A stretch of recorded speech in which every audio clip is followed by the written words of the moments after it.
biggest fear, and I have to look at Todd because it was almost in that order. I got the same thing. But for me, about 20 years ago, being on a plane, and I was flying all the time, and for some reason, the flight attendant, when she said what our flight path was going over the Atlantic Ocean, I get absolutely paranoid, and I actually had to jump up and get out of the plane, and we're in the air. So it's confined spaces that actually happened when I was 36 years old. So it was like, oh my God.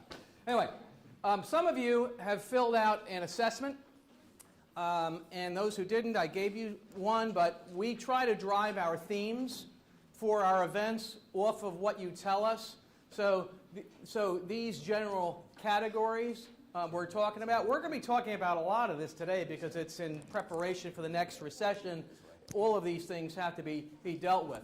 So what's our plan? This is something Ron and I are going to start here, but I'd like to preface this with something that always stuck with me, okay? And it hit me. The only way to get over your fear, in this case, I had this fear as a kid of getting punched in the face, right? So the only way to deal with that fear is to get punched in the face, right? So in my case, I received the first, and I actually, from that point on, went on for 10 years of martial arts training. So I never had one in the face again. And I was an athlete and, all that. I never got punched in the face. But one night in college, I'm leaving a party. I bump into somebody who's obviously, had too much. And he sucker punches me. Boom! Shock, nosebleed. But it didn't hurt so bad. It wasn't so bad. So then I thought, geez, I'm going to apply that. And I was thinking about this last night. I'm like, Ron, I don't know how to start this, but I started this way now. I said this morning, you've got fear, and then you've got the fear of fear, right? So oftentimes we're stuck in this, I'm afraid of something. But when I experience what I was afraid of, it kind of goes away. Well, let's look at it this way. I wrote all these fears down because they tend to fall into a couple of categories. One is survival fears, what we'll call extinction level fears. These are fear of death, fear of not being able to provide for my family. I'm this close from being on the street. You've got all of those things, right? And then you've got perception fears, right? What are perception fears? Embarrassment, shame, fear of failure, things like that. And what we tend to see is those things, and I say that those are driven by emotion and by the soul. Okay? And if you let yourself get controlled by it, it will dominate your life. So, just picture yourself. You start your business, right? You get your big client. It's bringing in 40, 50% of your revenue. Bringing on staff. Things are going good, and then all of a sudden, who's creeping up behind you? The devil himself is saying, that's not going to work. And you start to fear, oh, geez, I could lose this client. Oh, geez, if I lose the client, I'm going to have to lay off these people. Oh, my God, if I lose these people, then my business is going to go bankrupt, and I'm going to be on the street. And you're making $30 million a year in revenue, right? This goes through your head. So now, what do we do with that fear? And I would lobby to you that many of our darkest fears, like Roosevelt said, the only thing to fear is fear itself, because most of it is the fear of perception. It's not a mortal peril. Okay? It's not that survival thing, I'm going to die tomorrow or die right now. It's not that issue. And I came to it and I said, okay, a lot of my fears that I've come to realize, it's kind of selfish. It's embarrassment, or it's shame. It's, oh geez, if I don't perform well, what's going to happen? And then if that consumes you, that affects people around you, doesn't it? Affects how you're able to deal with the real tribulation of fighting the fires of your regular business life, let alone what you got to deal with at home. So I say, when you have this self-awareness that you've got real threat, real risk versus risk of perception, that your perception risk, when you recognize that, that self-awareness basically empowers you to get out of the panic mode, right? You're not going to be there, and you're replacing it with rational problem solving. I can think clearly. Oh, geez, I can really think clearly. We're going to be talking about that because I'd like you to just think about this as we're going through this next segment. Managing fear of the future, because we saw that as one. It's about sorting out perceived risk from real risk. The perceived risk is the mountain. And then being as rational as possible with the rest of it. Right? As rational as possible with the rest of it. So, we're going to take a lesson from recent history. Okay? How many saw the movie Sully? Okay? Well, Captain Sullenberger was, and his co-pilot, did some amazing things, which kind of bridged both real peril risk, real risk, and also perception risk, okay, or threats. What we're going to do is we're going to show a piece, and we're going to facilitate a little conversation, okay? And I'd like you to just take a moment here, if I can get this right.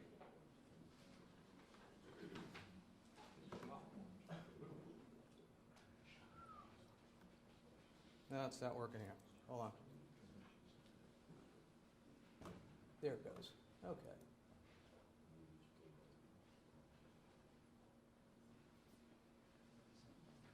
Hey, John, you got some help here? Click the little arrow in the middle. Yeah, I'm trying. Okay. New technology. New fear, technology not working. It just happened. We just wanted to simulate what it would feel like, and we're nailing it. Really?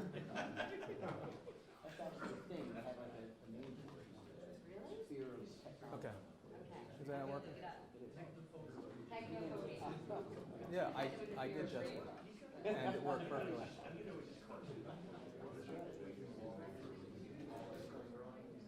All right. Okay. Well, we were going to have this working, and I'm just going to give it one last shot here. Yeah, my greatest fear is technology not working when you need it to work. Yep. Bless you. Okay. I mean, but let's talk to the Okay. video. All right. Okay. We thought this was going to work. And it did work many, many times. Okay. Do you want me to run through the first? Are you Actually, you want to run through the first scene? yeah. Go ahead. All right. Let's speak to this. This actually is where they're starting. They take off, they're flying, and they're enjoying the sun and the sky. And all of a sudden, the co-pilot sees birds, boom, and they strike the engines. Both go out. What do you think's going on at that point? Okay. What do you think their reactions are, the pilots? They're doing the emergency checklist. Okay. So actually what you would have seen here was very cool, calm. It was a little bit of shock. And then, okay, did both engines go out? They check one, check two. They see that both go out. And then the stellar part of this whole thing is they pull out what's called the QRH. Who knows what the QRH is? Who's our aviation guy? Okay, which is? The resource handbook. Right. Right. It's a quick resource handbook. Pulls it out, looking at it, talking to to the airport, flight tower, and everything as calm as could be, but yet with seriousness, right? And then when he's flying over the George Washington Bridge, you see this, wow, it's the computer's talking back, you know, pull up, pull up, pull up. You don't realize that it's right over the bridge. Passes the bridge, and they're talking about going to Teterboro Airport, which is directly to the west in New Jersey. I lived in New York, so I know, okay? And Tom Hanks, who was playing Sully, says, we're not going to make it. We're going to land in the Hudson. Flight tower's going this, oh boy. And then he picks up the phone, to actually the PA system, and says, this is the captain, brace for impact. What do you think's going on at that point? Let's talk about what's going on with the passengers. Okay, so just throw out what's going on with the passengers. Hysteria. A lot of dirty underwear. Okay, yeah, a lot of dirty underwear. Okay, what do you think happened when the bird struck? Let's start there. Bird struck. Boom. What do you think happened in that scene? A lot of what ifs. Like they look around, but not actually. There was like, oh, what happened? Not really. And what you didn't see here, the flight attendants just walking around calm, and everybody, all the passengers are looking at the flight attendants, and they're just fine, right? Calm. As the captain and the co-pilot are in the front having to deal with this, but everything seemed to just go. They just worked it. Then all of a sudden, like we go back to brace for impact. What do you think transpired next? The stewardesses told everybody else to brace, and they kept repeating it. It was the flavor of how you acted at the time. Brace, brace, brace. Right, and you hear that. So there was a system in place, right? Well, what do you think's going through their minds at that point? At that point, if you're a passenger, you're not in control of anything that's going on. I think they're going to die. Looking for the nearest exit. What do you think was going on? Was there screaming and yelling and oh my God? Yes. Yes. Actually, no. No? No. Because what's happening here is that people, when they're faced with that situation, are relying on the leader, The system. the system. And guess who the leaders are relying on? The system. They're like special forces, right? I mean, these people are trained to do and react, and it's second nature. And they don't, and the emotion part doesn't come in. The perception part is eliminated. Okay? So, we think about it, you go, okay, now we're sitting here, they start to say brace, nobody's yelling and screaming, some resort to prayer. I'm a big fan of that. And others are praying for, not themselves, for the pilots, right? Pilots there going, we're going in, his training takes over, and the thing lands like you can't believe. I would have thought if it landed and the engines hit, that thing just would have been just tumbled. It didn't. Because the QRH, I mean, their training is what took over. So, since we couldn't get the technology to work here, all right, we're going to go and talk about the stages of fear. This is not a psych class, because believe me, it's all going to come back front and center. Thank you very much. So, you can see it on the screen. I'm not going to read it to you, but basically there's 5 stages of fear. Shock and denial, what the heck just happened? Something happened, don't know what. It can't possibly be anything bad. Anger, now we start to get upset over it. Okay, we're beginning to realize, well, maybe it's a thing. Now we're pissed because because the technology doesn't work, and what are we going to do? I'm angry with the computer. Depression and detachment, now we're overwhelmed. It's like, okay, the full weight of this thing is now on us. What are we going to do? You begin to feel sluggish. Anybody who's been through this, like, God forbid, the death of a loved one or something like that, or any situation in where fear has really taken over hard, you get that feeling of helplessness, like you're trying to slog through mud. Then it's the dialogue and the bargaining. This is reaching out to others, but basically, let's face it, we're all praying. Even if we're not religious, we're praying. Please let it be okay. Please let my daughter come out of surgery okay. Please let my business not die. Acceptance. Okay, well, it's happened. The thing that we were afraid of, it's happened, it's there. Now what do we do? How do we move forward? Well, we have to put a new plan in place. Sometimes this all goes very quickly, sometimes it takes a while, but it's the nature of what we all go through. It's just, it's a normal thing. And of course, I'm talking about this from a personal perspective, but really, if you think about your business, you go through this with your business as well. And then when you finally are at a point where, okay, I can go back to I'm beyond it, I've recovered enough from the loss, from whatever, now we need to get back to life again. You're trying to surround yourself with some measure of security. You're trying to feel better about things again, your esteem.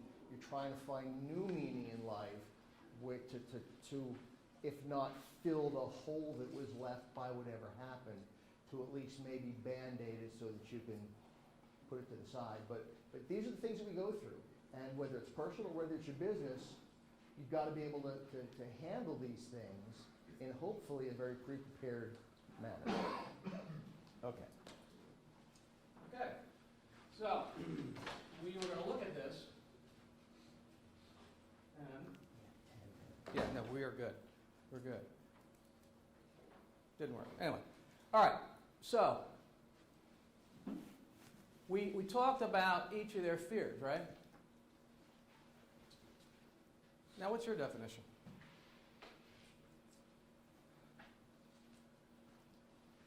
Who do you relate best with, given that definition? Let me just go around the room. Who are you, based upon what we talked about in your understanding of that event, okay? Who would you relate to today? I'm not saying about what you would aspire to, because what drives all of this ultimately is our own personal experiences, and you've been through the war and but right now, what do you think you relate best to? Let me ask you. Because you said you feared nothing, but then again, we're dealing with survival and perception risk. Here you had both. If I was in the same position, who would I relate to? And I'm saying, if you're running your business today, now you think about what these people are doing, because really what happened here is there were perceptions going on, and there was also a real threat. Okay. So in your regular life, do you feel that you are the captain and you really got it together and you actually are following your system, you're following your QRH? Or are you the crew who's relying on the system that was taught to me, but also I still don't know everything because it's the pilots who know everything? Or the passenger, where you're along for the ride, you have your own issues and things, and you're really relying on somebody else totally. Yeah. So think about yourself. Me personally, I would relate to the captain. Okay. Been through quite a few situations in my experience where plane was going down. Okay. And I had to rely on what I know of as the handbook. Okay. Whether you get the handbook out in time or not. Right. So really it's recognizing the situation you're in is a problem. Right. Because sometimes you deny that you got a problem. Right.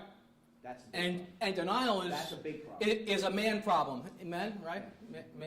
We basically deny a lot of things. Okay. All right. Show of hands. Who relates to the passengers in their environment today? Show of hands. Who relates to the passengers? I'm just going to bring it all together. Who relates to the passengers? No one? Who relates to the crew? The flight attendants? Because I would fall probably into that as well. Captains? Everybody's captain? Okay. All right. Okay. Well, let's look at what's the real definition of all this. Okay. And I got from the dictionary, how many knew that fear was both a noun and a verb? Okay. Well, the noun relates to the emotion. Okay. Let's just pick out some things. emotion, anxiety, awe. Something causes feelings, dread, apprehension. But then you've got the verb, okay? To be or to have. Getting a little spiritual on you. Does fear, are you embodying fear because of what the world is throwing at you and you're living in it? Did God mean for you to be that? The problem is we all fall into that because the trials and the tribulations and the pressures of our lives put us there.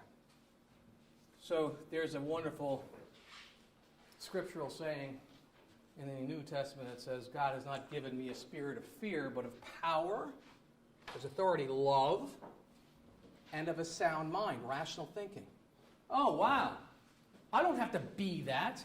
If I let the spirit side of me, which is based in what God gave me, control my soul, or really how I feel, you're not going to get stuck in panic when your business is facing incalculable odds. So I get that way and I say, okay, what does this mean for you? I'm not going to spend time here going through it. But what is your definition? Is it a being, or is it a thing and a perception and emotion that is, unfortunately has its root in the world? Because if it's got its root in the world, you recognize it, you can do something about it. Okay.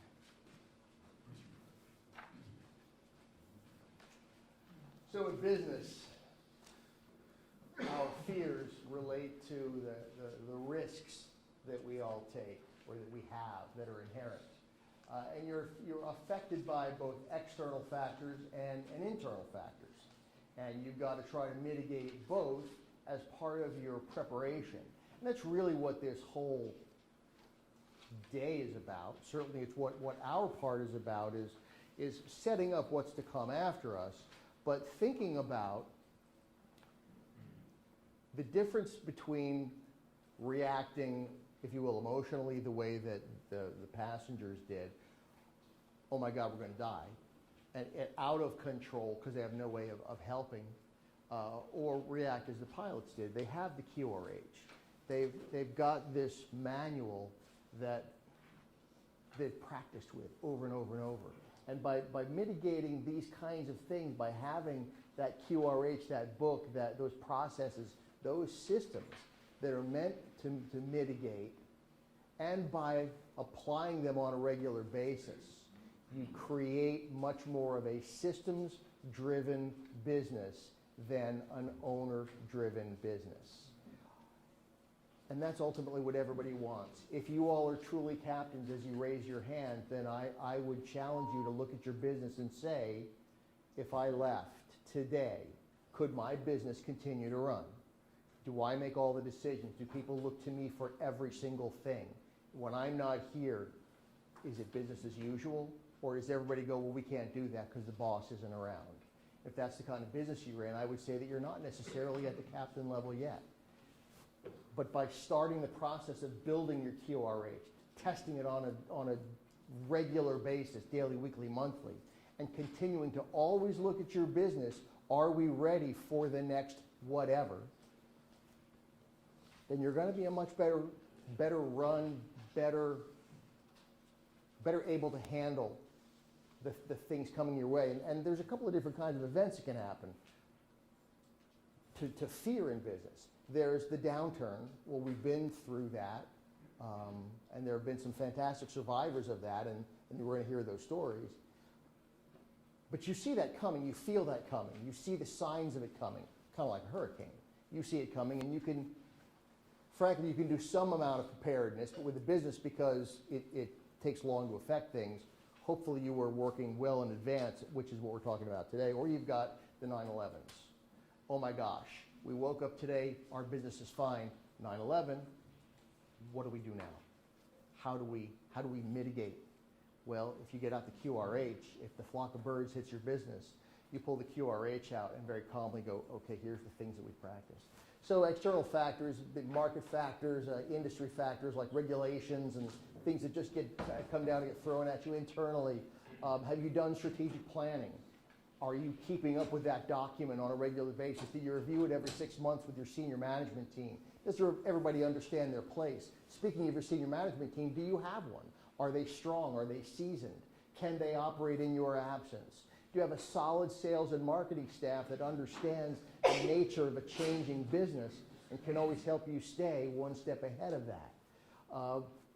Do you have solid human resources that can help the culture of your business remain strong and solid and integrated, as opposed to many cultures that I'm sure we've all experienced that will frankly cause the opposite? Your operations, do you have your systems in place? Do you have that manual so that the boss is gone for 3 months in wherever, the business keeps running as usual because everybody knows how to do everything and they know how to handle problems, issues. Finance and legal, have you got reporting? Do your financials tell a story? Are they solidly prepared? Are they reviewed on a regular basis? Do you have a solid budget? Do you have a great cash flow statement? All the things that are necessary. And of course, you got to have great legal representation and consulting as well. So these are the things that if you work on them now, you begin to become that captain, or at least a better captain than you may be today. Okay, so let's talk about growth with a purpose. And really the CEO, his or her main functions are to allocate resources in those three things: money, people, and effort.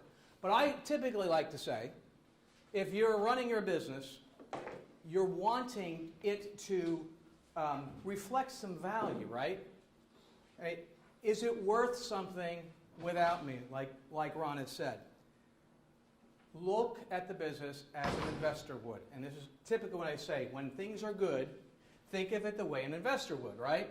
So would I pay, you're asking yourself this very critical question, would I pay top dollar for this business the way it is now? If not, identify the missing factors. We call those the value drivers. What are those things? Those are key people, those are systems and processes, financial controls, all these things. Okay, but very important is that you do it now when times are good, so that when times are bad, you can still have options. You want to transition internally, sell it, whatever. Now, so the mindset here of the CEO, I'd like to talk about the people for a second. There was a study done a while back, and I related to a football team, America's best run companies, okay? 11 people, 11 men on the field. How many of them do you think are really going for you, for your business? And this is America's best run companies. How many of those 11 are pulling for the company? Ray. Just about 3. How many of them, this is America's best run companies, how many of them are sabotaging the effort? 2. So almost 20%. And can one person in those 11 destroy the whole company? What do you think the middle group is doing? They're indifferent. It's a job. Now just imagine if you as a leader move the needle because you have a system of allocating things that's engaging. Just move one of those 6 in the middle, you'll have an entirely different company. Let's talk about strategic marketing. What's your differentiation today? Okay? Well, if it's the fact that you have inside a performance improvement framework, Ron mentioned, strategic planning. I like to say grow with a purpose. As an owner, what's the value that I'm looking for 3-5 years out? Then back into, that's my target. Not just my revenue target, it's my value target. That's what drops into your strategic plan. That's what your people, that's what your employees see. And if you've got a system like this that assesses, aligns the organization, transforms it, and executes, and in my firm and in many others around the world, they're utilizing a system called the Entrepreneurial Operating System, EOS for short. This is something Ray deals with a lot. We actually, as a firm, use it. EOS is actually the term is traction.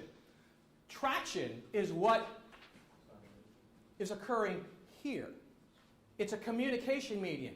Your key people are sitting in a meeting once a week for 90 minutes, have the exact same agenda, and metrics are identified, okay? So that's what we call rocks. Quarterly rocks are identified. And every week you're looking at the issues that are impeding the accomplishment of those goals. And if there's a problem of it getting done, it's addressed immediately. Then it goes to, well, if it's not getting done, why? Then it goes to either time and resources or just sheer incompetence and negligence, right? And you're able to assess your people against that. So I would lobby to say, if you've got this going on and you have empowered your key leaders to basically tell you, okay, Davian, if you're not doing your thing, somebody's telling you, hey, we need this to get done and it's not getting done. We got to knock those barriers out, okay? And the people aren't afraid for their jobs. What it's doing is that open communication is creating the traction. Human interaction creates the traction. If you have fears that impede that communication, you have disaster. And then real risk emerges. And you don't want the perception of a real risk of losing one's job or a failure of a company to come in, do you? And fires, when things are going great, can totally take you off track and take them off track. So when the real shit hits the fan, nobody's equipped. And we all thought we were captains, didn't we? So we go back. What's your differentiation? Do the people know it? How are you aligning the company? Have you actually mapped out what your company looks like at triple the size? Have you put in the boxes, the functions that have to be filled? I mean, this is the type of thing that if we're not doing it, people can't see where their upside is personally. So this is very, very important. Placing bets. We're going to hear about that from some of our CEOs today. Every one of you place bets, some bigger than others. Creating leverage, optimizing, simplifying the business. What can be outsourced? I come from a manufacturing background. After 80 years, like the last 30 years, last 35 years, a lot of the manual stuff was outsourced overseas. We had the design staff here local. Okay? What can you do to simplify, optimize, and get cost out of the system? Bad investments, we all have that. Creating partnerships and alliances. What you have here is a partnership with a college, and you've got 13 other companies around us, all providing their area of expertise for the benefit of not just the business owner, of the small and mid-size size, but also students. All right? So that whole thing is very, very important. So it's all done for a reason. We want to build the value drivers, these financial reporting systems. The things that a buyer would want to see, these are the things that you're wanting to grow inside your business. Okay? As you grow, Ron, real quick, we got 2 minutes. Let's talk about what do you do to increase value? The things that we've talked about. Nothing really more important. You know what? All this is great. I would say to you, look at every aspect of your business. Can it survive without you? And that above everything else will increase the value of your business. Because if you've got a systems-driven business and the systems work well, you've got people that you can trust. He talked about the 11 people, and you've got a saboteur and all that.